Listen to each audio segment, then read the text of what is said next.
Good morning, good evening, good afternoon. No matter where you're calling from and how you're joining us, we are just so glad that you took time out of your schedule today to join us for another presentation from Academic Partnerships. This time, it's on learning open educational resources. And we have two phenomenal guests with Dr. Cable Green and Dr. David Wiley, who you will meet very shortly. But what I suggest you do right now is a couple things. I suggest you get on your favorite Twitter client if you are a Twitter user and look for the hashtag pound LOER12. And that's where the conversation on the social media stream will be taking place live. So how does the process work? Let's get into that discussion right now. It's very straightforward. Today's webinar is kind of broken up into two sections, and it's designed to respect your schedule. If you only have half an hour of your time, then you're awesome. You're in good shape. You're going to hear all the primary content in that half hour. What'll happen is Dr. Green and Dr. Wiley and myself will have a conversation about this very topic. And after that 30 minutes, we will then segue into the question and answer period. So if you have to leave it for half an hour, not to worry. We will be sending you a copy, a link to this recording. You can come back whenever your schedule permits, and you can catch the Q&A that perhaps you had to leave because after 30 minutes. But if you can stay, then please stay. And if you like what you hear and you want some colleagues to hear it, well, you'll get a link too, and you can share it with your colleagues and they can listen to it on demand. So that's pretty exciting stuff. Now, when you have experts like this, it's a rare opportunity to be able to ask them any question you want that you may not normally get a chance to do. So you can do that on Twitter, or you can just give your observations or comments on Twitter. But there's also a control panel within this environment. We're using the GoToWebinar service. And if you go to the questions tab in your control panel, submit a question there and we will get it in real time. So as we get to the Q&A section, we're going to read your questions off to David and Cable. So that's how that's going to work. So let's talk a little bit about who we are today. That's me. I'm your host today. My job is to make sure that we stay on time and respect your calendar, and then we let Cable and David do all the talking. So if you want to follow me, would love to have you on track me on Twitter. I'm the hash. You can see me at Opinionated. But more interesting, let's start off with our guest, Dr. Cable Green. So, as Director of Global Learning, Cable Green leads the education projects at Creative Commons. His career is dedicated to increasing access to educational opportunity for everyone around the world. Cable has previously served as the Director of E-Learning and Open Education for the Washington State Board of Community and Technical Colleges, as Director of Technology for the Ohio Learning Network, and as Director of Educational Technology for the Ohio State University College of Pharmacy. He earned his PhD in Educational Psychology at Ohio State University, his MA in Communications from Ohio State, MPC from Westminster College, and BS in International Affairs from Lewis and Clark College. Dr. Cable Green, welcome to the show, sir. Well, thank you very much. It's nice to be here. Awesome. Not to be outdone, we have Dr. David Wiley. If you don't know him, he is an associate professor of instructional psychology and technology in the David O. McKay School of Education at Brigham Young University. David also serves as associate director of the Center for the Improvement of Teacher Education and Schooling, with responsibility for the research unit, where he directs the Open Education Group. His career is dedicated to increasing access to educational opportunity for everyone around the world. Dr. Wiley, welcome to the show. Thanks. Great to be here. Awesome. Okay. So, just as a reminder, be sure to submit your questions. You can do it two ways again: Twitter, #LOER12, or in the control panel as we go. So let's get this show started. First up on the list, I think we're going to bring up Dr. Wiley. And the topic he's going to talk about is how do we find open educational resources. Dr. Wiley, you tell me when you want me to change that slide and I'll do it, and you just do the talking. Great, thank you. And thanks again for having the two of us here. Finding open educational resources actually turns out to be a lot simpler than you might imagine that it is. If you'll move to the next slide for us here, Daryl. I imagine that every single person on the call is familiar with Google. And I've got some screenshots here just to walk you through how to use Google to find open educational resources. It can be tempting to want to go to a place that's dedicated specifically to open educational resources and think that they will have pulled and harvested all the material in the world together in one place. But, of course, it turns out that there's not quite anybody that harvests all the material in the world quite like Google does. Here I've done a search for biology, and I've scrolled down to the bottom of the page. And you can see there's some results for biology there, but I've got a big red arrow pointing at advanced search at the bottom. And the way that you use Google to search for open educational resources is to type in whatever you're looking for, scroll down to the bottom here, and click on that advanced search button. Now, Daryl, so take us to the next slide. When you hit that advanced search button, you're going to see a screen that has a lot of controls on it that will let you express things like whether you're just looking for several words or those words all in the exact phrase. If you scroll to the bottom of that, you'll see a bunch of filters where you can narrow your search results by language, by region that it came from, by last time it was updated. But at the very, very bottom, the last one you'll see is you can narrow your search results by usage rights. That's where the big red arrow is pointing again. And if you'll give us the next slide, Daryl, you'll see that when you click on that box next to it, which currently reads not filtered by license, if you click on that box, it will give you a whole variety of choices which correspond directly to the Creative Commons licenses. So you can say, I want to search all the material Google knows about biology, but only the material that's licensed in a way that's free for me to use and share, or free for me to use and share even commercially, or free for me to use, share, or modify, etc. So I can use Google to search just the subset of the web that is licensed with a Creative Commons license. And the way you'll know that that's succeeding, if you hit the next slide here, Daryl, the way that you'll know that your search has succeeded is at the top of the search results on the Google page, you'll see this blue box here that says you are searching only pages that are free to use, share, or modify. Now, that's really all there is to it. There are, and Cable can talk more directly to this, he might want to jump in here, but there are currently over 500 million items, over 500 million items on the web that we would consider open educational resources because they use a Creative Commons license. And Google, and there are other search engines as well. My preference is Google, but you can do something similar on other search engines. But the Creative Commons licenses, the open education movement, has become so important that Google actually directly supports it now and will allow you, as we've just seen, to search only the subset of the Internet that uses Creative Commons licenses.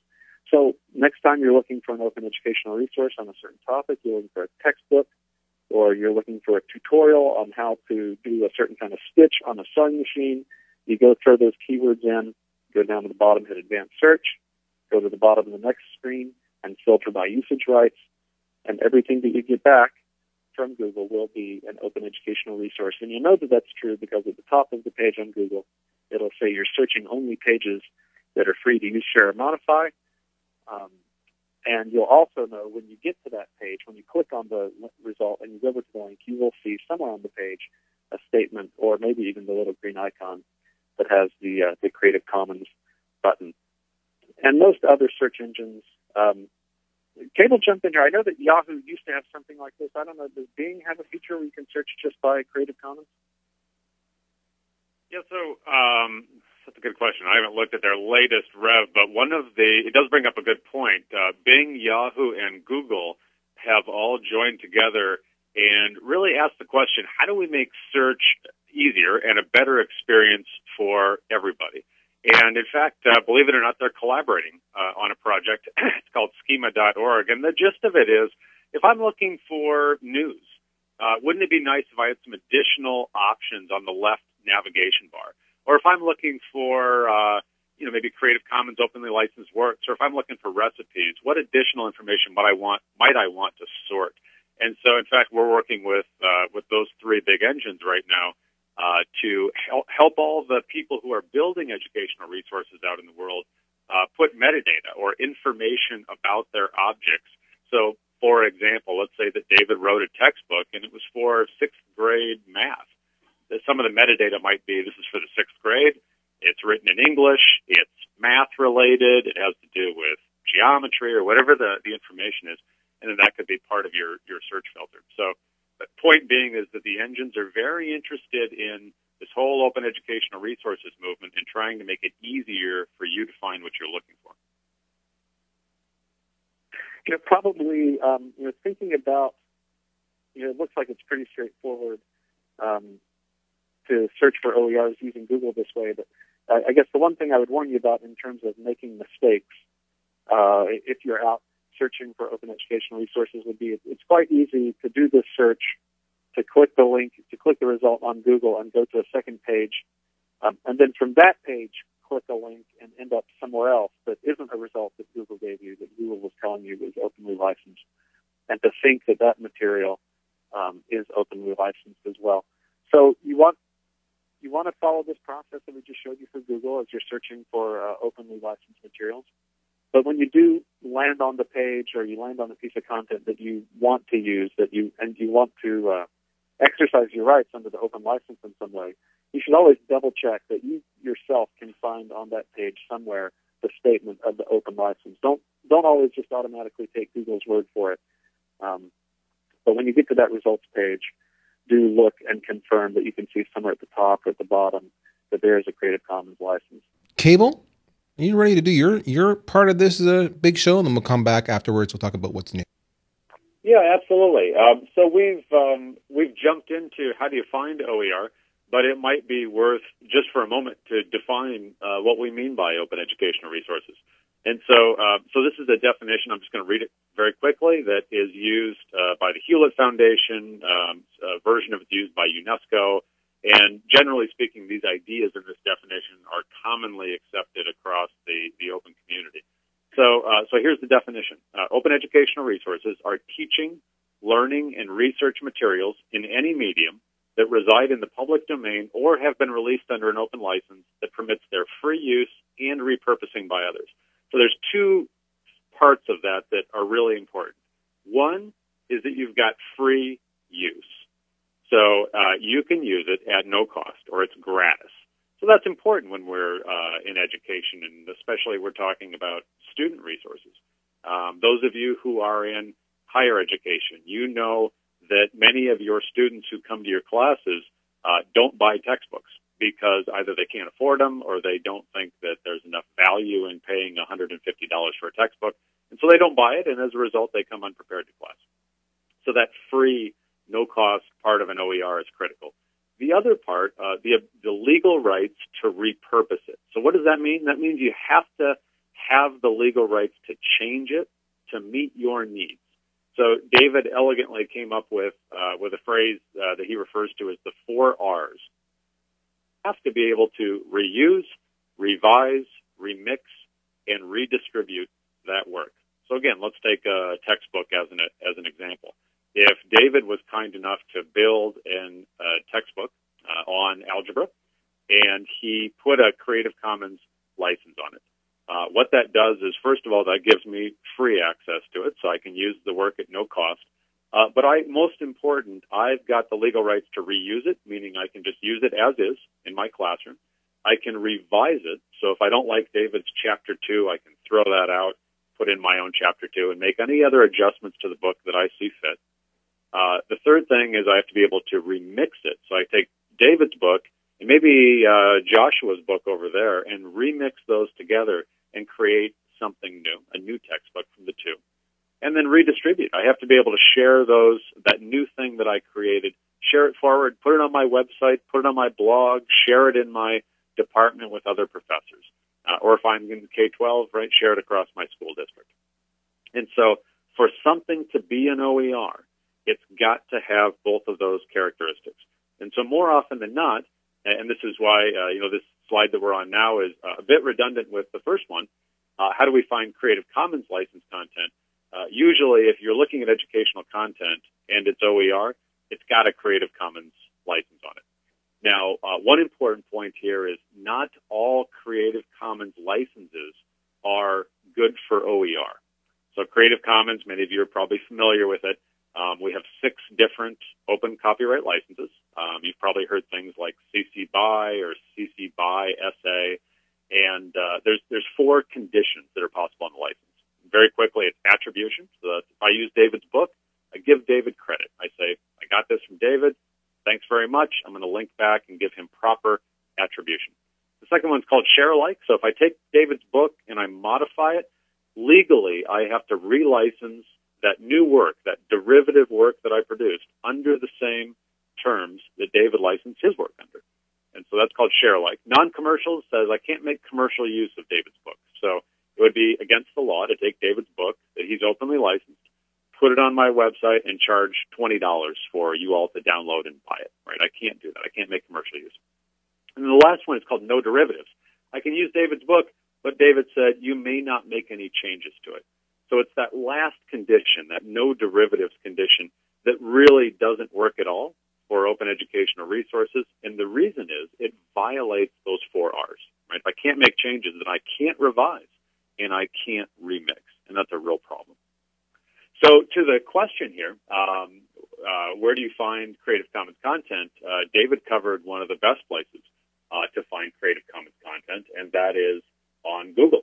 And so thanks, David, for doing that. I'm also going to drop in a link in the chat window, and maybe that can be picked up by one of our organizers and thrown out on Twitter or otherwise given to the audience.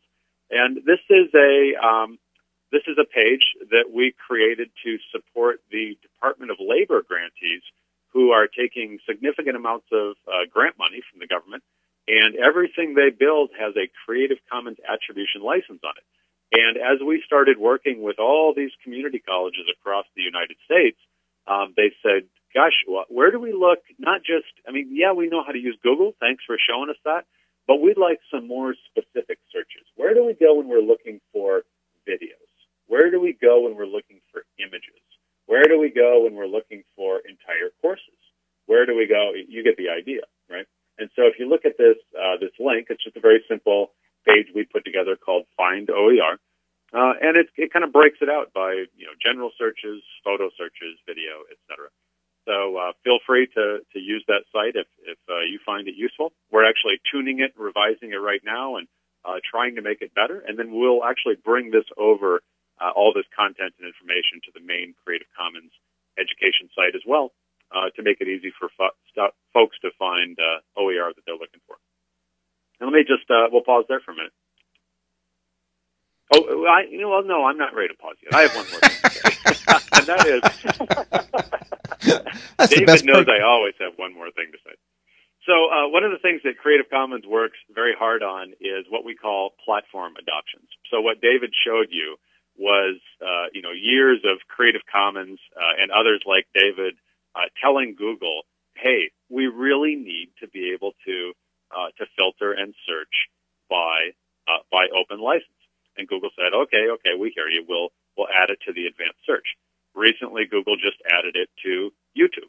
So today, if you go to YouTube and you upload a video, you have 2 choices. You can mark it as a standard YouTube license, or you can use the Creative Commons attribution license. Well, why does that matter? Well, it matters because it gives you the choice. And the other reason it matters is if you put a CC BY license on your video, it actually throws it into a different category in YouTube, and the category is everybody else can remix your video. And YouTube actually has a remix tool, so that's pretty cool. If another platform adoption is with Flickr, so a lot of you probably used Flickr to find images, but did you know that if you go to Flickr/Creative Commons, there's actually a nice landing page, and there's approximately 175 million Creative Commons licensed photos in Flickr. And so I don't know about you, but sometimes when I make slide decks, I want an image, and I'd rather be legal and give somebody proper attribution. So where I go is I go to Flickr to look for that.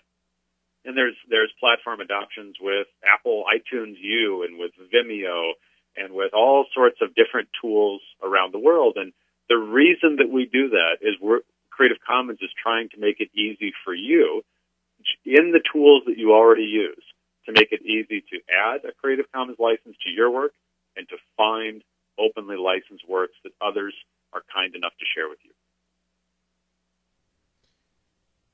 There's that long pause. I want to see if Cable has one more thing to say. I'm enjoying this. No, I'm done this time. I'm really done. David, did you want to add anything to what Cable was saying there before we get to the next section? We're doing wonderful for time. Well, no, I mean, just, maybe to say thanks to Cable and to Creative Commons who do work really hard on these platform adoptions. If you had to just run around the web randomly looking for buttons and logos and links at the bottom of web pages to try to find openly licensed material in OER, it would be horrifically difficult. But because Google has been persuaded, because YouTube has been persuaded, because Flickr has been persuaded, because people have decided that this is important and it is a good idea and it's a big deal, they have implemented these tag and search capabilities, and the credit for that goes to Creative Commons, and it makes all of our lives tons easier. I don't know how I would possibly be able to teach my classes if we did not have that search filter capability in Google. If you don't mind me asking, Google is, of course, pretty protective of all their user interfaces and how minimal they are. How did you manage to convince these guys to do that? Well, it's really a demand. It's a demand-driven decision. So, to the extent that David and Creative Commons and others are successful in arguing to any platform that it's a want of their users to be able to easily search and discover Creative Commons licensed content, then that's a persuasive argument. And the more that businesses hear that from their customers. So I'll give you an example. Universities and colleges around the world are, as you know, getting very interested in open educational resources and thinking about that, and then that gets into their technology conversations. At least every one that I know of, every college university around the world has some kind of learning management system. And so one of the first platforms that they, as customers, put pressure on for a CC license platform adoption is their learning management system. And so we worked with Blackboard in their Blackboard course sites tools to have a one button make my course in OER. So the question was, how do we make it really easy for faculty just to push one button that says make my course in OER, and that's all they have to do. And what it did, was like the back end tech, is it immediately made a new page that was publicly facing, so it wasn't behind the login and password. It took all the good information, the title, the abstract of the course, the professor's picture, a little all the information. It put the CC BY license on the course with all the appropriate attribution information. And then it had two download versions of the course. It said, here's the course in a Blackboard format, which a lot of people have, but not everybody, and that's a proprietary format. But it also said, here's the course as a common course cartridge download. And so the idea there was it was more than just a CC platform adoption, but it was also, we were thinking about ease of use, right? How do we make this a one-button click? And even though David said some very nice things about, CC and getting platform adoptions, the reality is that we've got a lot more work to do. So getting a CC license today, not difficult. You go to creativecommons.org, you click on the big green button, and you get your license. But still, if you're going to do the license properly, you have to copy the code and drop it into your web page. And that's not hard, but that's too hard for a lot of people. And so, we just hired a new director of product development. This guy's job is going to be to make that easier. How do you just literally make it one click? And even though, we've got good platform adoptions in different places all over the web, that's not good enough. That's too many places to look.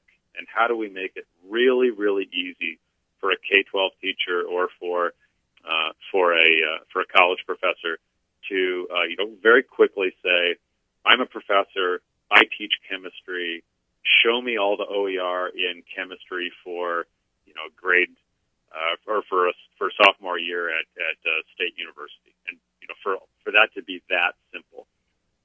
And we're getting there and we're working on it. But the goal is to make this so easy that more and more folks actually find and use existing OER, and then our other job is to make it easy for authors to contribute their OER so that others can use it as well. What's interesting here is there are tons of tools out there to make this easy. Cable and David are certainly pioneering in that way. If you're following us on Twitter, Thank you. We're seeing just a ton of tweets going out. And in fact, there's a number of links out there to support what David and Caleb I'm talking about. For example, if you want to choose your own, what license to write for your own content, go to creativecommons.org/choose. That's one example. You'll see that on the Twitter stream. With that said, gentlemen, you're talking about all the innovation going on. So let's wrap things up with this short discussion. What is new and noteworthy in the world of OER and Creative Commons? Who wants to lead that one? David? A long pause. What is new and noteworthy in the world? Exciting, yes. Well, Cable could say in the world of Creative Commons. In the world of Creative Commons licensed content, I think something that's new and noteworthy is, all the things that are new and noteworthy about Creative Commons licensed content are the things that people are doing with Creative Commons licensed content, because the content, to some degree, is inert. It's text, yep, an image, something else. One of the interesting things that I heard recently, there's a company called Newton, Knewton, that is a company that built a platform for doing adaptive and personalized learning. I interviewed Jose, the CEO of Newton, in a setting not too different from this one, just a few weeks ago, and he told us that their plan with OER was to put OER in, fill up their platform with OER. They've got a lot of publisher content in their adaptive personalized learning platform now. But Jose talked in that video interview about putting OER content into their platform and about only charging people who use their platform a percentage of the fee that the publisher is charging for the content that's in the platform. So that means that for the OER that does end up in their platform, people are going to be able to have a personalized, adaptive kind of learning experience based on OER in this really cool emerging kind of artificial intelligence platform, and it's not going to cost them anything. And that's one of the most exciting things I've heard lately. One other thing that I'll throw in just as a bit of a teaser, because I can't quite give all the details on it yet. But a couple of years ago, we started a high school here in Utah that, in its charter documents, committed itself to using nothing but OER. That's called the Open High School of Utah, and it's been running very successfully for a number of years now. It's in the top 10% of all high schools in the state in terms of academic performance. But I do know right now that there is a community college on the East Coast that will announce this coming summer that they've moved an entire associate's degree program off of expensive proprietary textbooks, and they're moving it into OER. So you'll be able to complete that entire degree without ever having to pay $1 for textbooks, because they're shifting what they're using to support those classes off of traditional publisher textbooks and into open educational resources. And I think both of those things are super exciting. Cable, I'm going to let you have the final word on what's new and noteworthy, and then we'll wrap up our first section. Yeah, thanks. I'm just dropping a link in Twitter right now about one of the things that's new and noteworthy. So one thing is that Creative Commons is 10 years old this week, so we're happy about that. And we continue to go strong and build to make this whole conversation easier and stretch it to more folks. The link that I just dropped in the chat window is a link to the Paris OER Declaration. So one of the real exciting things that David and I are lucky enough to work on is what's called open policy. And open policy quite simply means when public funds are used to build something, that the public should have access to what it paid for. Or as David likes to put it, if you buy one, you should get one. So think about going into a restaurant and handing over your credit card and ordering a nice meal, and they say, thanks for your money, and have a nice evening, right? And you don't get your food, and you'd be rather upset. Well, in fact, that's what happens with our public tax dollars and much of our educational content and research that we do in our country, and this is true in many other countries. So what we're doing is we're actually working with governments, and we're working with foundations to say, when you give money, if you give a grant, it's fine to give the money, but require a Creative Commons attribution license on the content and a CC0 on the data. So CC0 puts the data into the public domain. And why is that important? Well, gosh, David and I are both federal taxpayers, and when the National Science Foundation gives a grant to the University of Michigan, to study cancer, David would very much like, because he helped pay for that grant, he'd like the chemistry professors at Brigham Young University to have full access to that data and to have full access to all the research that was funded with federal taxpayer dollars. Similarly, if I live in Washington State, I pay state tax dollars that go to essentially purchase textbooks for K-12. And today we spend $130 million a year, and our textbooks are 10 years out of date. That's not a good deal for the taxpayer dollar, and so we're looking at open educational resources for K-12. So that's one exciting thing is governments all around the world are starting to ask this question: should the public have access to what they pay for? And the reason this is so important for OER is that there are globally we spend roughly $3 trillion a year on education, which is a lot of money. And even a fraction of that was mandated as a funder mandate to be open educational resources, then the sheer amount of information and knowledge and textbooks and everything else that we would have access to freely and under an open license would be staggering. And then all these problems about search and discovery become, even more important. But that's a good problem to have, and that's something we're trying to create. Well, last thought is I understand we've got a few people from K-12 on. Big opportunity, again, that David and I talk a lot about with others is the new Common Core standards in K-12 in the United States. And there's 45 states and 3 U.S. territories. They now have the same standards in math and in the English language arts. And science is coming up next. And so the question is, if we've got common standards, is this an opportunity to, in fact, pool our resources or get some foundations and companies to actually put up some money so that we can build state-of-the-art digital resources that are under an open license and freely available to the school districts of the United States and are aligned to the Common Core standards? Now, we can do that, and we can do it for probably less than $100 million for the entire country, or the districts can do what they've always done, and the estimates are that they will spend $8.3 billion buying new textbooks and new curricular resources using existing business models.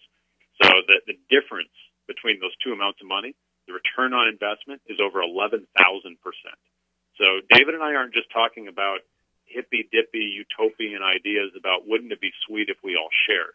We're talking about real money, and we're talking about access issues, and we're talking about the difference between an educated populace and one that's not. So with that, we'll wrap up the first part of our segment. I want to say that whenever I have two doctors on the panel and they use the words like hippy-dippy, I feel very, very enlightened. That's cool. That was awesome. That was really good content, guys. I loved it a lot. So this is where we segue. If you have to go, we understand you have to go. And we hope you've enjoyed the conversation, and we will send you a link to the content. So please be gone. But if you can stay, we've got lots of questions coming in, and we have lots of links happening. There's a wealth of resource here between David and Cable, and I know the folks at Academic Partnerships are tweeting up a storm, as well as half you folks online here. So check it out on Twitter. We're trying to share all the links we can with you. So this is fantastic stuff.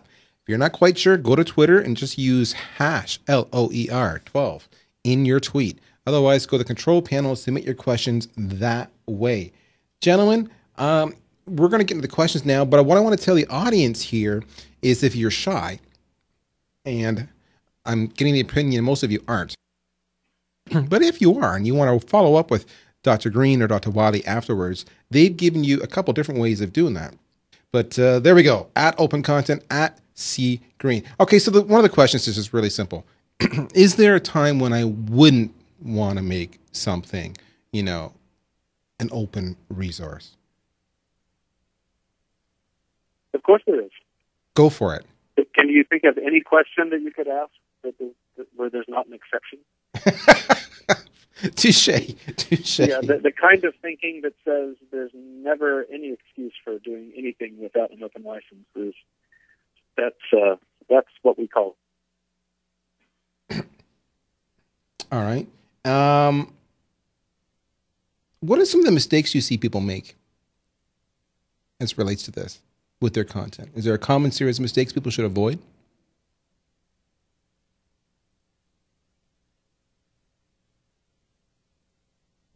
Gentlemen? Oh, we seem to have lost connection.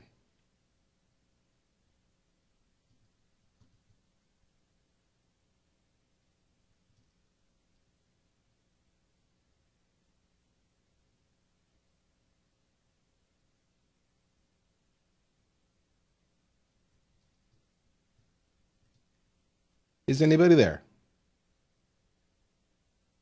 It's the free open copyright licenses to make it legal and easy to share.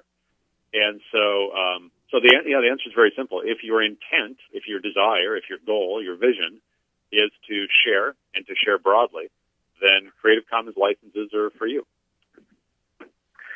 Now, but you might not want to share your diary or your journal broadly, right? I mean, there are all kinds of classes of kinds of creative work that you might produce, things that you might write, photographs that you might take that you just don't want to share, that wouldn't be appropriate to share.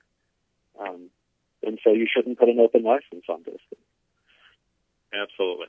And then the counter to that is, which David talks a lot about, is, when and let me just cue it up and let David say it, but so David, it's a little different when you are a teacher or an educator and you're being, that's your job, that's your profession.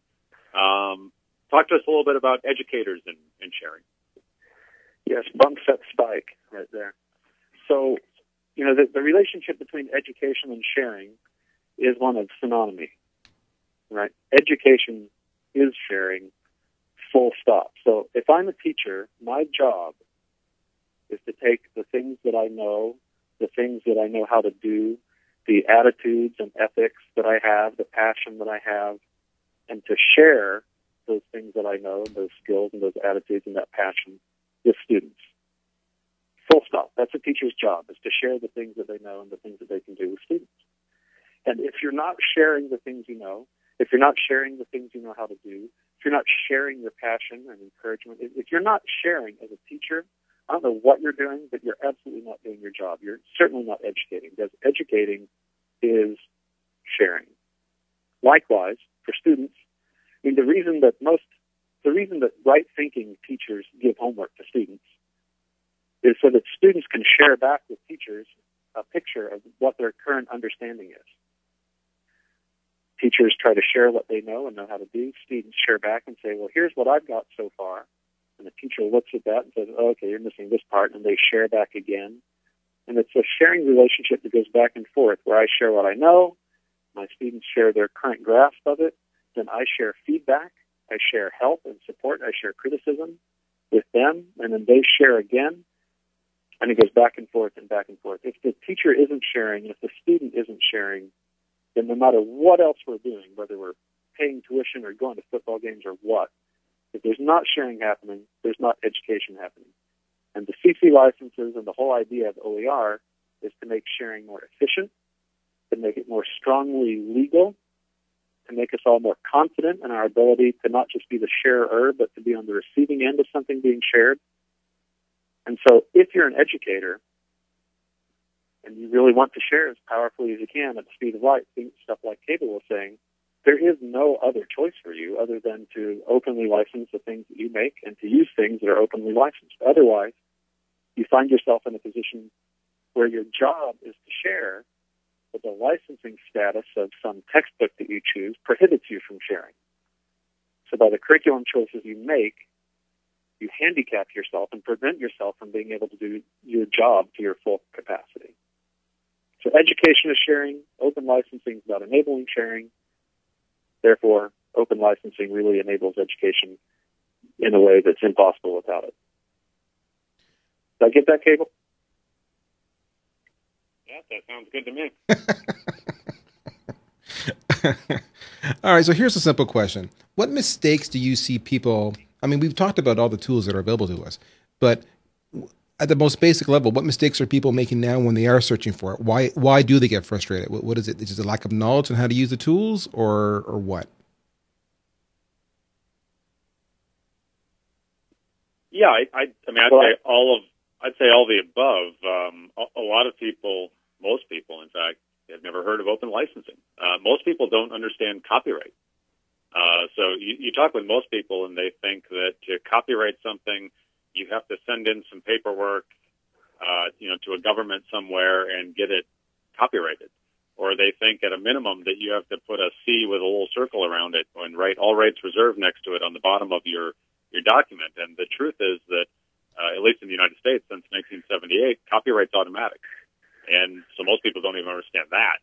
And then they don't understand what copyright means. And once they understand that copyright essentially means you have all the rights, all the copy rights and rights that go with it, that other people, it's actually illegal for other people to take your work. Even if I put my work up on the web and it's sitting up there, if it's all rights reserved and you take my work and do something with it, that's an illegal act. And so, even that basic understanding about, well, why would I even want to use an open license, a Creative Commons license? You have to start there.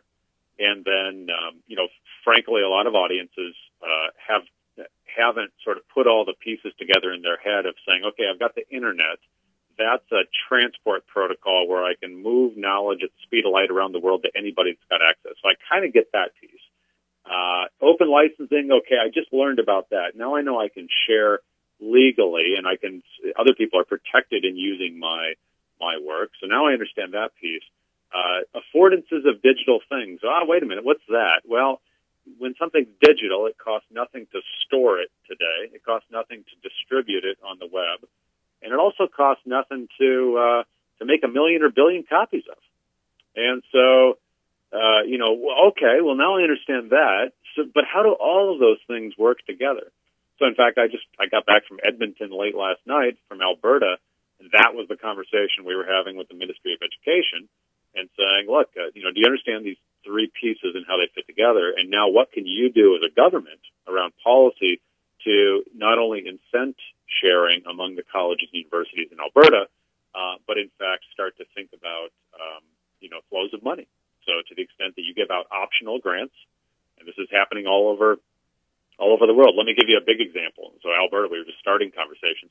In the United States, the U.S. Department of Labor has put out $2 billion, that's with a B, $2 billion, for community colleges to build next generation learning programs. So academic programs on building new plug-in hybrid batteries, on solar cell technologies, on new concrete manufacturing techniques, on advanced manufacturing, nursing programs. You get the idea. Places where the jobs are going to be now and in the next 5 to 10 years. And the U.S. federal government, the Department of Labor, said, this is a grant. You may have this money. We want you to go build great stuff. However, there's a condition of the grant is that whatever you build must have a Creative Commons attribution license on it. Why did the government do that? The government did that because the government wants the highest return on investment for the public tax dollar. The government wants that great nursing program that's being built in Georgia to be able to be used where David is in Utah and to be able to be used in Seattle at the community colleges next to my house, right? That makes sense. Why does that make sense? Because the entire public of the United States paid for that thing. We should all have access to it. All right, so let's bring it. Yeah, I don't think we can. Go ahead. I don't think we can overemphasize one point that Cable just kind of passed over quickly, which is that people don't understand copyright. People don't understand that the crayon drawing that their 3-year-old does enjoys the same degree and level of copyright protection that the Harry Potter books enjoy, or that Avatar, the movie, enjoyed. Because as soon as something is created, it is copyrighted automatically, full stop, end of story. And if you want to share it with someone and you want them to be able to use it legally, you really do have to license it to them. The madness around how difficult it's become to share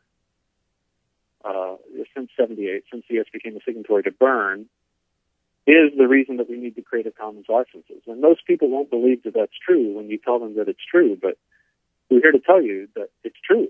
There's madness in copyright.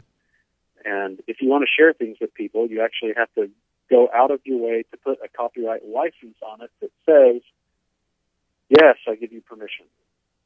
You can take this and engage in the 4R activities. Because if I don't do that, I might never come and sue you, so you might get away with it. But if I haven't explicitly given you permission to do these things that are regulated by copyright, you're breaking the law every single time you do it. And so so one of the things we're focusing on at Creative Commons is elementary education, and actually teaching teachers in elementary education about these ideas that we're talking about, so that in their classes they can educate third graders, fourth graders, and say, look, you've got all these great tools at home. You've got iPads and computers, and you've got access to the internet one way or another, at least in the library. And you've got opportunities that have never before existed in human history to take ideas and take your ideas and remix them with ideas from somewhere else. And you students can make music. You can make art. You can write articles. You can do all sorts of things that students 20 years ago didn't have the tools to do. Now, let's make sure that we're all doing that legally, because part of an education is learning to be, a citizen that abides by the law. And if we don't have that, we're in real trouble. And so, this is serious stuff. And so we're starting a new School of Open right now that David's going to help build a few courses in. And a couple of the courses are actually for elementary school teachers, and it's on these very basic topics. What is copyright? What is Creative Commons? And how do you help teach this in your third grade class? Cable, you will appreciate that on Twitter, there's a post that there's a pile of Alberta K-12 educators listening in, and they are just thrilled that you were chatting with those folks yesterday. So there you go. That's kind of cool. Maybe we'll wrap it up with one final question. Just because we're doing well, but I want to respect people's calendar, assuming you have appointments at the top of the hour. We've talked a lot about Canada and the U.S. and what's going on there.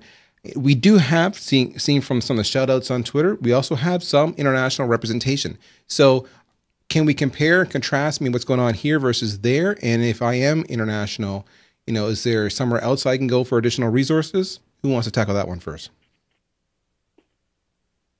Yeah, so let me just say one thing before David jumps in with lots of examples, because there are lots.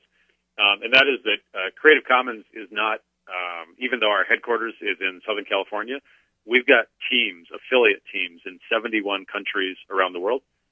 Creative Commons licenses are translated into every language that anyone speaks that is in a country that is working with CC licenses.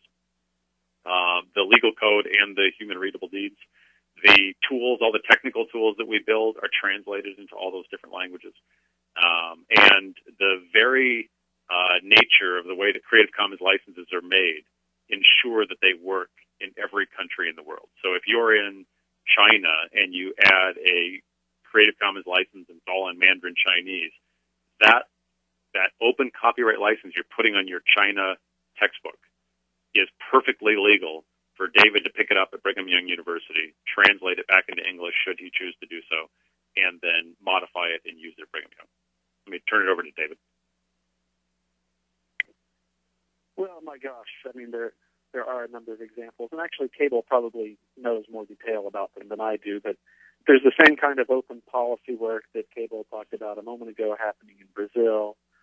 There is an initiative called Siavulu in South Africa, which is a nationwide effort to produce open textbooks in the secondary grades, or maybe it's actually K through 12 now, but to bring math and science and language textbooks that are openly licensed into the classrooms of South African schools.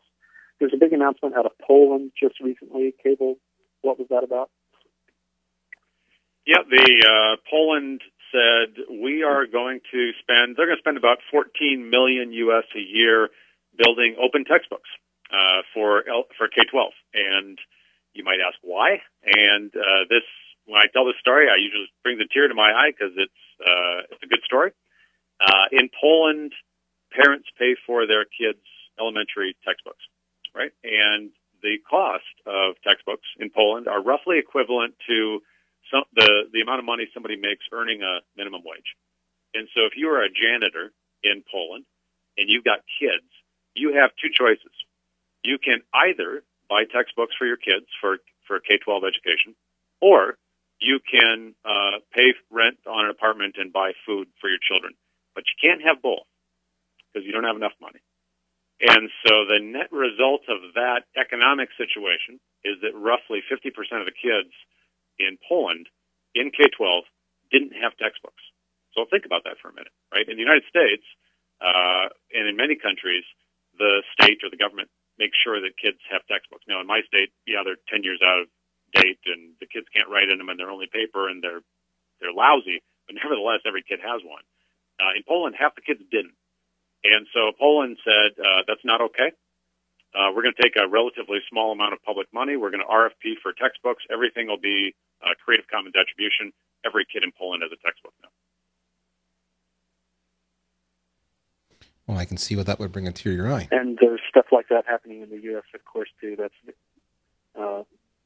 very similar to the legislation recently passed in California targeting kind of community college and general education 4-year courses with money for 50 open textbooks to be produced there. Similar announcement right after that in British Columbia, up in Canada. And Cable talked a moment ago about what he's been doing in Edmonton during the past week. So plenty of activity going on around the world. This is definitely not a U.S.-centric thing. It's not a small, fringy, hippy-dippy, love-in kind of movement. Trying to work in all the great words that you're going to want to use again at the end, Daryl. I'm loving hippy-dippy. That's the highlight of this show. Gentlemen. You know what? One more great example. I mean, David hit a lot of them, but there's a group called OER Africa, which is based out of South Africa and Kenya, and they've got a fabulous project going on. There's one called TESSA, which is really focused on elementary teachers, but there's another called I think it was called the African Medical something project. But what they're doing is they're partnering with the medical university at the University of Michigan, and then the medical schools across the African continent are sharing their knowledge and their courseware and their videos and their information about all of the disease states that they are experts in. And I can tell you that most North American doctors have very little knowledge and very little expertise in tropical diseases that are common in Africa. So the knowledge transfer vis-a-vis OER, openly licensed content that's flowing from Africa to the University of Michigan is tremendously valuable and useful to educate American doctors. And then vice versa, all of the great information that Michigan has, they're sharing back. And it's this free exchange of ideas. If you step back from that, step away from the licenses and the fact that it's all open courseware, and you just look at that and you ask yourself, is that a good thing? Is it a good thing that doctors around the world are sharing knowledge so that more people can be treated at a higher level of medical service than they could have been otherwise?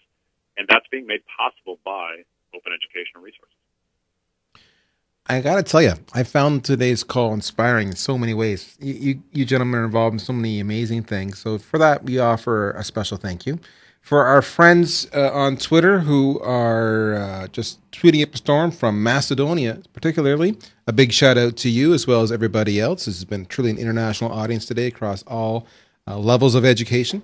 So if you like this, we're doing more with academic partnerships in 2013. So please don't be shy. Stay tuned for those opportunities to participate. But today, what I want to do is I want to specifically thank Dr. David Wiley and Dr. Cable Green for both your expertise and your humor and your insights. Gentlemen, thank you for joining us today. Thank you. It was fun. All right. Like I said, look forward. We're going to send you an email in the next few days with a link to this. It'll all be online. If you thought it was valuable and worthwhile and your colleagues need to hear about this, it will be available to you and available on demand. But that's it. It's 5 minutes before the top of the hour. We thank you again for joining us, and we wish that you have both a wonderful holiday season and a very, very good day. Take care, folks. It's been great talking.